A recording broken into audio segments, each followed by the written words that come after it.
আমরা সংক্ষেপ করে আরেকটা পয়েন্টের দিকে যেতে চাই, সেটা হলো ইবাদতের অর্থ নির্ধারণে বা সংজ্ঞা নির্ধারণে আমরা দেখতে পাচ্ছি আমাদের সমাজে বেশ কিছু বিভ্রান্তি রয়েছে, যে কারণে আজকে ইবাদত নয় এমন অনেক কিছুকে আমরা ইবাদত হিসাবে সাব্যস্ত করছি। কীরকম সেটা আমরা দেখতে পাচ্ছি সমাজে নবী সাল্লাল্লাহু আলাইহি ওয়াসাল্লামের যুগের পরে, সাহাবাদের যুগের পরে এমন অনেকগুলো আমল চালু হয়েছে যেগুলোকে মানুষ ইবাদত হিসাবে বা দ্বীনের অংশ হিসাবে গণ্য করছে, অথচ সেগুলোর পক্ষে কোনো দলিল নাই। যেমন আমরা দেখতে পাচ্ছি কবর কেন্দ্রিক আমাদের সমাজে ওরস চালু হয়েছে, মানত চালু হয়েছে, মোমবাতি দেওয়া চালু হয়েছে। মাজার কেন্দ্রিক আমাদের সমাজে বাক্সে টাকা দেওয়া ইত্যাদি এবং আরও নানা রকম রিচুয়াল চালু হয়েছে। তারপরে যখন কেউ কোনো বাড়ি উদ্বোধন করবেন, ব্যবসা উদ্বোধন করবেন, সেখানে মিলাদ চালু হয়েছে।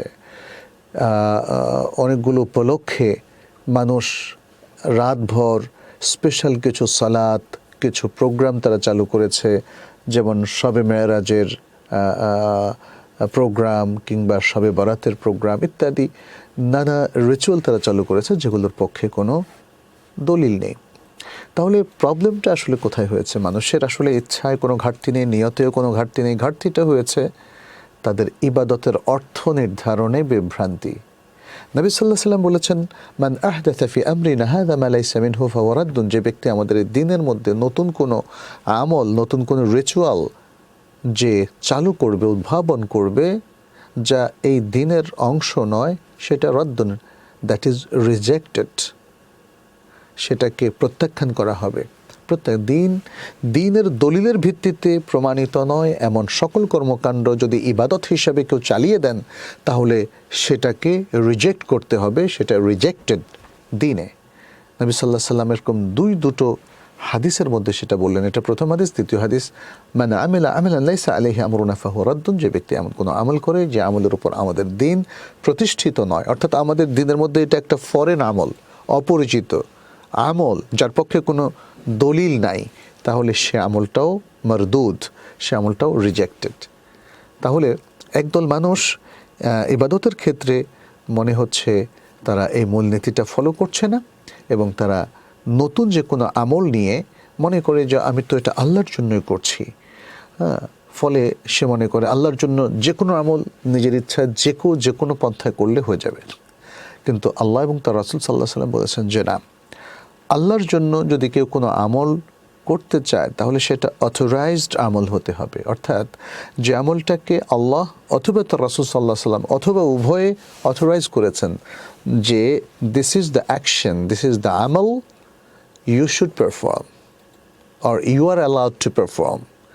এভাবে যদি এই আমলগুলো আমাদের সামনে পারফর্ম করা হয়, যার পক্ষে দলিল আছে, তাহলে সেটা গ্রহণযোগ্য হবে। অন্যথায় সেটা আনঅথরাইজড আমল হয়ে যাবে। আনঅথরাইজড আমল অর্থাৎ এমন আমল যেটাকে আল্লাহ এবং তার রাসূল সাপোর্ট করেন নাই, প্রেসক্রাইব করেন নাই, প্রেসক্রিপশন দেন নাই যে ইটস ওকে, তাই না? আমরা যদি এমন কোনো ঔষধ সেবন করি যেটা আসলে কোনো ডাক্তার প্রেসক্রাইব করেন না, তাহলে তো সেটা খুবই ভয়ঙ্কর হবে, তাই না? সেই ঔষধে যে আমরা ভালো হব এমন কোনো নিশ্চয়তা নেই। বরং আমরা জানি পৃথিবীর বহু দেশে ড্রাগ কেনার ক্ষেত্রে ডাক্তারের পারমিশন ছাড়া বিক্রি করা হচ্ছে না। ঠিক এই ভার্ডিক্টটাই অথবা এই নিয়মটাই আসলে ইসলামী শরিয়াতে প্রতিষ্ঠিত, যে আল্লাহ এবং তো রাসূল সাল্লাল্লাহু আলাইহি ওয়াসাল্লামের প্রেসক্রিপশন ছাড়া কোনো আমল ইবাদত হিসাবে করা যাবে না। আপনি কোথাও বেড়াতে যেতে পারেন, খেতে পারেন যা ইচ্ছা, যদি সেটা হালাল হয়, বাট আপনি কোনো একটা আমল যদি করতে চান ইবাদত হিসাবে, তাহলে কোরআন সুন্নাহ দলিল লাগবে। আর দ্বিতীয়ত হচ্ছে হালাল হারামের বিষয়টাও কোরআন এবং হাদিসের প্রেসক্রিপশন লাগবে। আমি নিজের ইচ্ছা মতো সব কিছুকে হালাল করে নিতে পারি না, এবং নিজের ইচ্ছা মতো হালালকেও হারাম বানাতে পারি না। বরং হালাল হারাম বানানোর ইখতিয়ার একমাত্র আল্লাহ সুবহানাহু ওয়া তাআলার। ফলে আল্লাহ যা হালাল করেছেন এবং আল্লাহর নির্দেশে তার রাসূল সাল্লাল্লাহু আলাইহি ওয়াসাল্লাম যা হালাল করেছেন সেটাই আমাদের কাছে হালাল, এবং আল্লাহ যা হারাম করেছেন এবং তার নির্দেশে রাসূল সাল্লাল্লাহু আলাইহি ওয়াসাল্লাম যা হারাম করেছেন সেটাই আমাদের কাছে হারাম। এর বাইরে যাওয়া যাবে না। আমরা এরপরে ইবাদতের বিশুদ্ধ মৌলিক উপাদানগুলো নিয়ে একটু কথা বলবো খুবই সংক্ষেপে। ইবাদতের 3টা কম্পোনেন্ট রয়েছে, উপাদান 3টা কম্পোনেন্ট। একটা হলো মাহাব্বা বা ভালোবাসা, অর্থাৎ আমরা যে আল্লাহর জন্য সালাত পড়ছি, সিয়াম রাখছি, হজ করছি, ওমরা করছি, we should love Allah, we should love Allah. আল্লাহকে ভালোবেসে এগুলো করতে হবে। আল্লাহর প্রতি ভালোবাসা নেই, আল্লাহর প্রতি আমাদের কোনো আকর্ষণ নেই, এই অবস্থায় এই ইবাদতগুলো আসলে গ্রহণযোগ্য হবে না।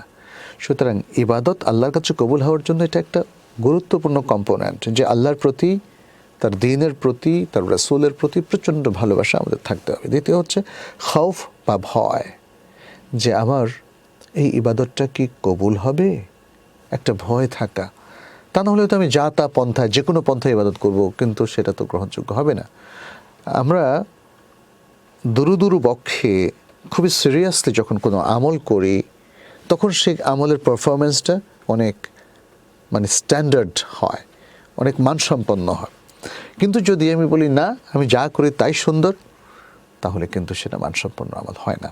সুতরাং এই আমলটা আল্লাহর কাছে গ্রহণযোগ্য হবে কিনা এই ভয়টা থাকা দরকার, এবং সেজন্যেই খুবই চমৎকারভাবে পারফর্ম করা দরকার। থার্ড হচ্ছে রাজা বা আশা, আল্লাহর কাছে আশা করা। আমি আশা করি আমার সকল আমল আল্লাহ কবুল করবেন। এই আশা থেকে যদি নিরাশ হয়ে যাই, তাহলে ওই নৈরাশ্য আবার কুফরি, এটা মনে রাখতে হবে।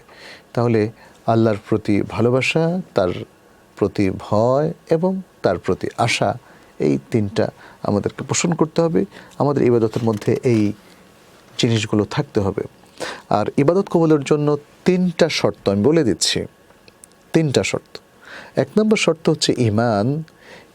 রিয়ালি ঈমান হচ্ছে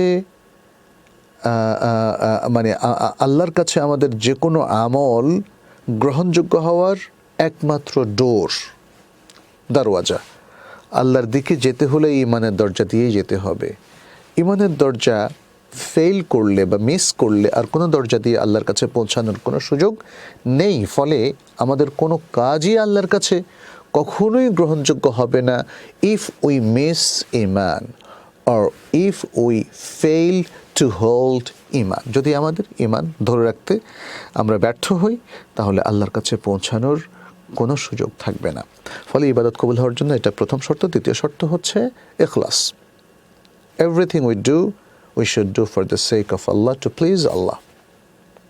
এটা হচ্ছে ইখলাসের মূল কথা, আল্লাহকে সন্তুষ্ট করা এবং আল্লাহর জন্য করা। আসলে আল্লাহর জন্য করা মানে আল্লাহকে সন্তুষ্ট করা, আবার আল্লাহকে সন্তুষ্ট করা মানেই হচ্ছে আল্লাহর জন্য করা। এটাকে অন্য পরিভাষায় আমরা এটাও বলতে পারি আল্লাহর কাছে সওয়াবের আশা করা। অর্থাৎ পুরস্কার শুধু আল্লাহর কাছে চাইবো, আর কারো কাছে না।